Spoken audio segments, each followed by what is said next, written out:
I think he said that, right? He said it pushed him down some steps. Right. But sometimes I'll be like, 50, you on a whole nother level where you don't have to respond. You don't have to respond to everything. To certain people or say certain things, like Meech or Little Meech. Right. Or Ross or Dave Blunts. Because these guys are not doing what you're doing. They're not going on tour. They can't even, some of these guys can't even, let's keep it real, can't make it to these. We've all seen the headlines, but it is the raw footage that is shaking the entire industry. In the days leading up to his September 2024 arrest, Diddy was reportedly filming himself in a last effort to control how history would remember him, never realizing those same recordings would later become the heart of a documentary. He now condemns as a shameful hit piece the footage obtained by Netflix despite claims it was stolen. Shows him inside a hotel room, urgently speaking to his attorney Mark Agnifilo, pushing for a more aggressive media strategy, saying they need someone willing to operate in the dirtiest side of media and propaganda. Words spoken just 6 days before federal agents moved in now feel less like strategy and more like pure panic from a man who once controlled every narrative, suddenly realizing the story was no longer his to tell. While the documentary director maintains the footage was obtained legally, Diddy's team argues it was a serious violation of privacy, but regardless, the damage is already done. The public has now seen behind the curtain, and what is unfolding is not just a legal fight but the complete unraveling. Now we should say that, remember, Diddy and his team were very upset when they found out that this footage was part of the documentary, and they tried to shut it down, but you know, the act of taping it is what out. is so the awful. Act of taping it, right? Without Agnifilo's Diddy would knowledge. say that I didn't authorize that video going out, and the argument they've made is that he's the one who has the right, that he owns that. We've all seen the headlines, but it is the raw footage that is shaking the entire industry. In the days leading up to his September 2024 arrest, Diddy was reportedly filming himself in a last effort to control how history would remember him, never realizing those same recordings would later become the heart of a documentary.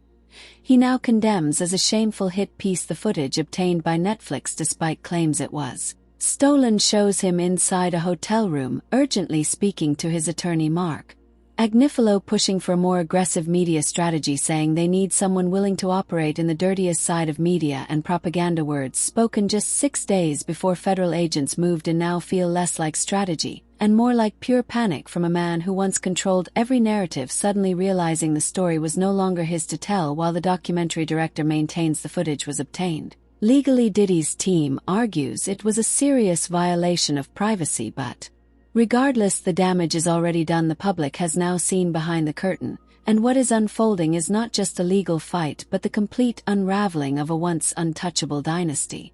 But the reality is, Mark Agnifilo, the person with whom he was speaking, actually won the case for him.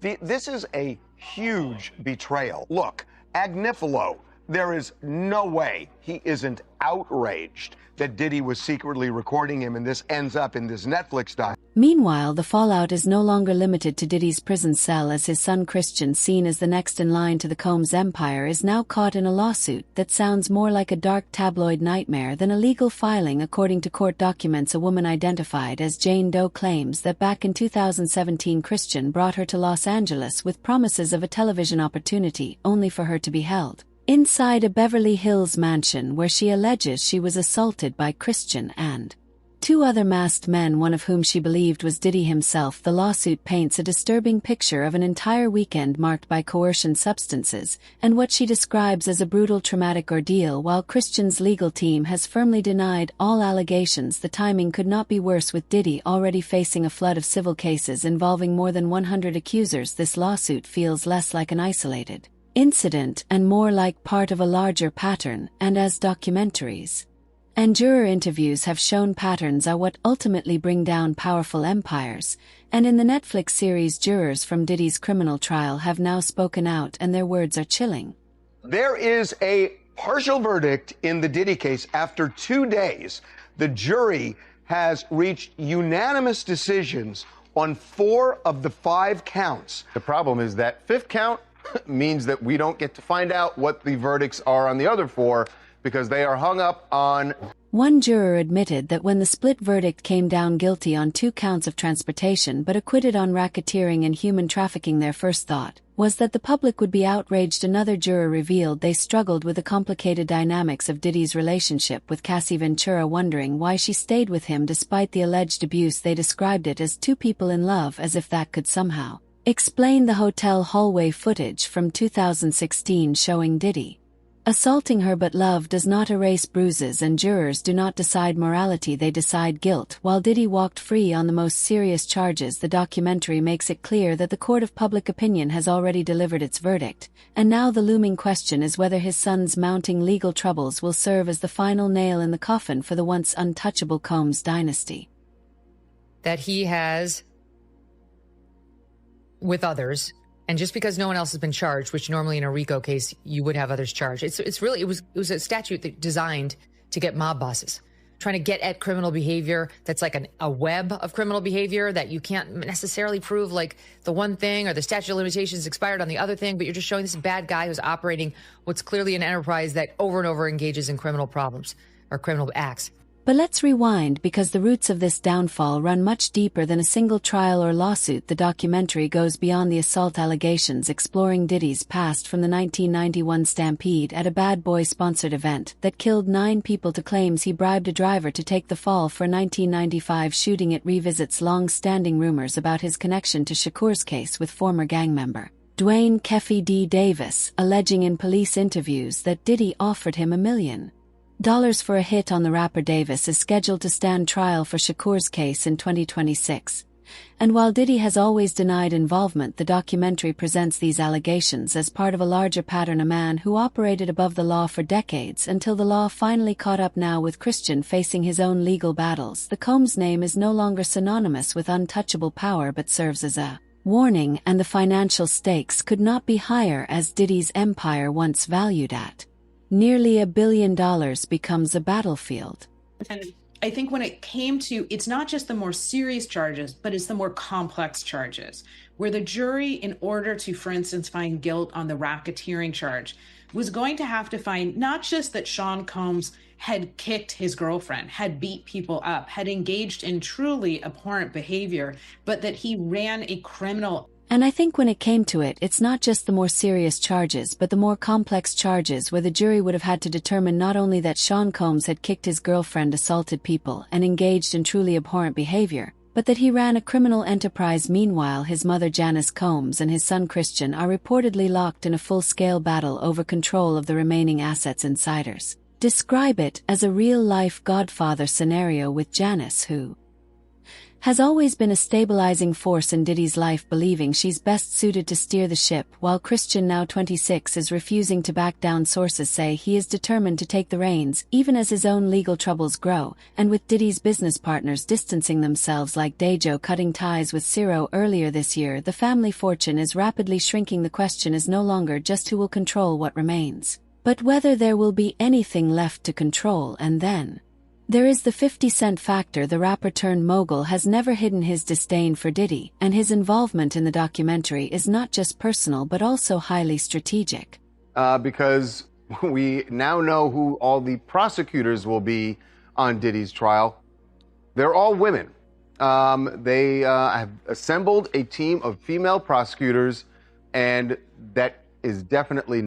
In interviews, 50 has described his role as necessary, arguing that if he stayed silent, the public might assume hip-hop was okay with Diddy's alleged actions. He told Good Morning America that if he didn't speak up, people would interpret it as hip-hop accepting his behavior. But he added this isn't just about morality, it's about legacy. 50 Cent has long positioned himself as the anti-Diddy, the self-made entrepreneur who didn't play the shadows of the industry. Now with Diddy behind bars and his son facing allegations mirroring his father's, 50's documentary becomes not just a tell-all but a strategic power move. The question remains, who benefits more from Diddy's downfall, the accusers seeking justice or the rivals waiting to claim his throne? But as the documentary's final frames fade to black, one thing is painfully clear: this story is far from over. The federal investigation into Diddy's alleged activities remains active, with sources telling NBC News that agents are looking into claims of statutory misconduct stretching back decades, and Christian's yacht lawsuit is just the latest in a string of legal battles that show no signs of slowing down.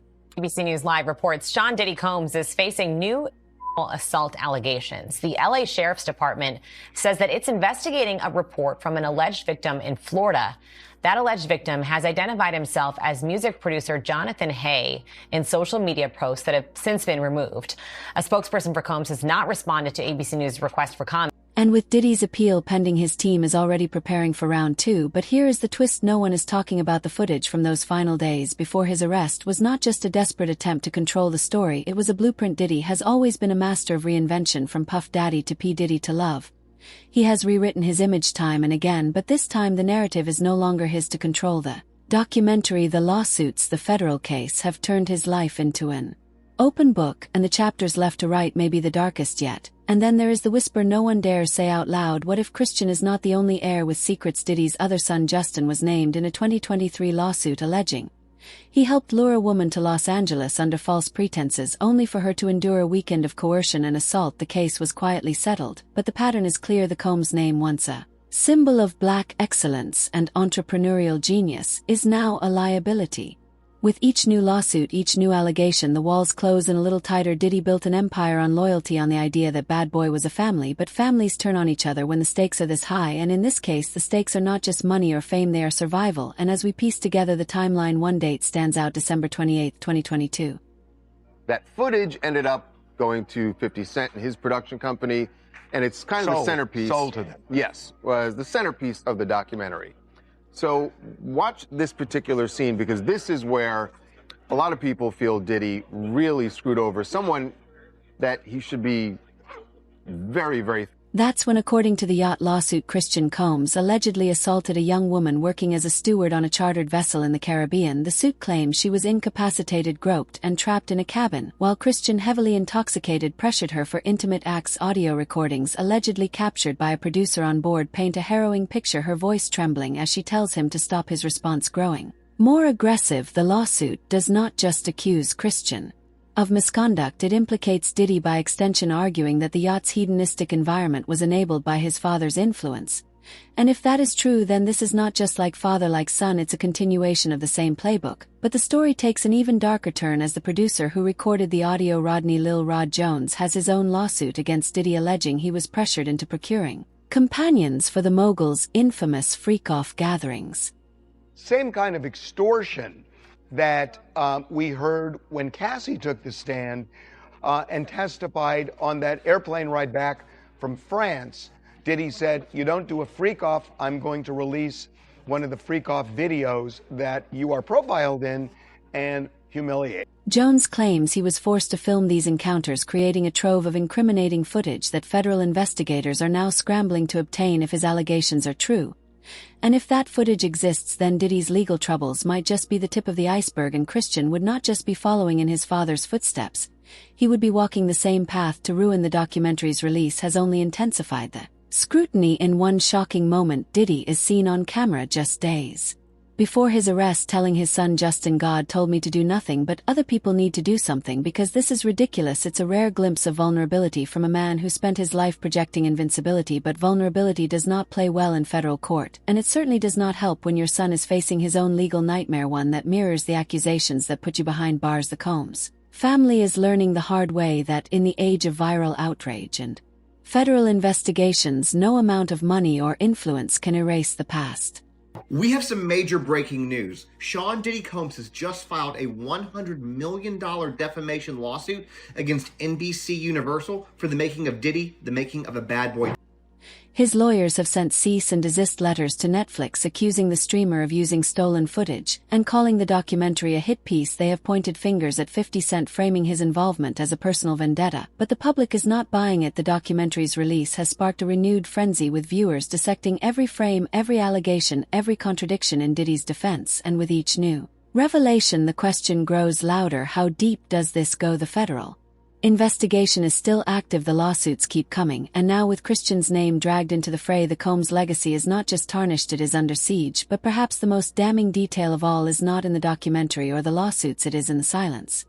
Did Phil explain why he's speaking out now? He said he's speaking out because he believes Diddy's a predator. He wants accountability, and he doesn't want someone like this to run unchecked in the future. The A-list celebrities who once flocked to Diddy's parties are gone. The corporate partners who built brands around his image are cutting ties. Even his own family is fracturing, with Janice and Christian reportedly at each other's throats over control of the empire. When the king falls, the vultures circle. And in this case, the vultures are not just lawyers and tabloids, they are the people Diddy trusted most, the same people who once benefited from his power are now the ones holding the knives. And that brings us to the final unanswered question: what happens when the last of the loyalists turn on you? Diddy's legal team can file all the motions they want, his PR machine can spin narratives until the press gets bored, but none of that changes the fact that the man who once ruled hip-hop is now a prisoner. His son is facing a lawsuit that could destroy his future, and the empire they built together is crumbling from the inside out. The documentary's title says it all, The Reckoning, and if the past few months have taught us anything, it's that the reckoning has only just begun. The federal case is still open, the lawsuits keep piling up,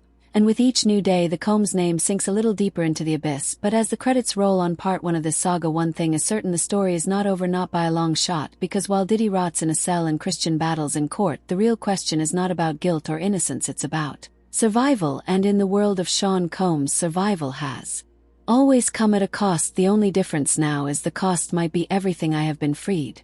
I've been freed. We're in the unit that was one floor above mine. So in terms of like the setting, it's a fairly decent chance that the room I'm describing is similar to where Diddy is. Yeah.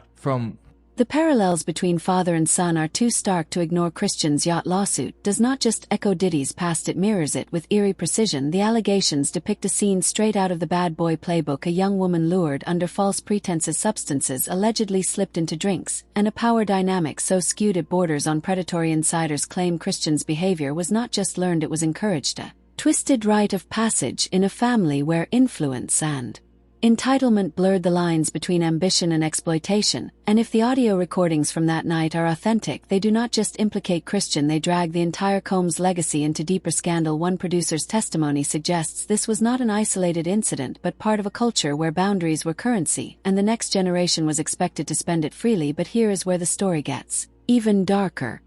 He was responsible for Diddy's day-to-day life, so he is able to provide a lot of information about what that life was like. He goes into detail on extensive detail. The woman at the center of Christian's lawsuit is not just another accuser, she is a thread pulling at the entire family's unraveling tapestry. Legal filings allege she was promised a career boost only to find herself trapped in a nightmare that ended with bruises and threats. Sound familiar? It's the same script Diddy's accusers have described for years: the bait of opportunity, the twist into coercion, the aftermath of silence bought with fear or cash, and now with federal investigators reportedly digging into decades of Bad Boy's private gatherings. The question is not just whether Christian inherited his father's habits, it's whether he inherited his father's liabilities. Because if the FBI's interest in Diddy's past extends to his son's present, this is not just a family feud, it's a potential criminal conspiracy spanning generations. The documentary's most chilling moments are not the explosive claims, they are the quiet ones, like the footage of Diddy just days before his arrest telling his team we are losing. That admission of defeat was not just about his legal battle, it was about the empire he had built. And now, with Christian's name splashed across new lawsuits, the losses keep mounting. Sources say Diddy's mother Janice is fighting to seize control of the family's dwindling assets, while Christian's legal troubles make him a liability, not an heir. The Combs name, once a golden ticket in entertainment, is now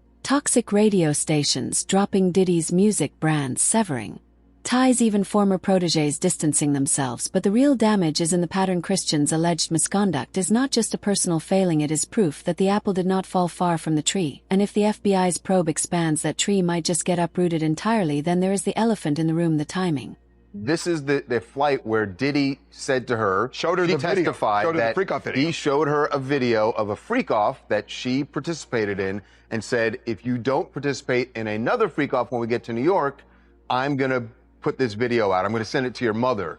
And that's coercion. She testified if it's true. to that. If the jury believed her, that's coercion. They would have Cass. Christian's yacht incident allegedly took place in late 2022, months before the FBI raids the arrests, and the documentary raising the question of whether this was coincidence or a desperate act by a son trying to prove himself in a world where his father's shadow was the only stage left. Insiders whisper that Christian's behavior was not just reckless but calculated, a bold attempt to claim the Combs mantle of power by any means necessary. But if that was the plan, it backfired in the worst way Possible because instead of inheriting an empire, he inherited a target on his back, and the feds do not watch thrones, they dismantle them, and that brings us to the cover-up claims because they are the glue holding this entire saga together.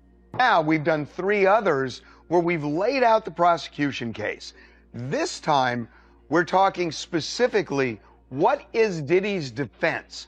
And we decided to test it with a mock jury, and it is fascinating. It is absolutely fascinating, keeping in mind that the real jury will be sitting down to do this. The trial starts first. The documentary hints at a coordinated effort to suppress evidence, with Diddy's team allegedly scrambling to control narratives even as the walls closed in. But if Christian's yacht lawsuit is any indication, the cracks in that strategy are showing. The accuser's detailed account, complete with alleged audio proof, suggests this was not just a private matter, it was a systemic failure, one where loyalty to the Combs brand meant complicity in its darkest chapters, and with each new filing, each leaked recording, the family's attempts to spin the story look less like damage control and more like desperation, because you cannot outrun a reckoning when the evidence is this loud. The final irony is that Diddy's downfall might have been avoidable if not for his own obsession with legacy. The documentary reveals he had been filming himself for decades, stockpiling footage to shape his story, but that same footage is now his undoing, a self-made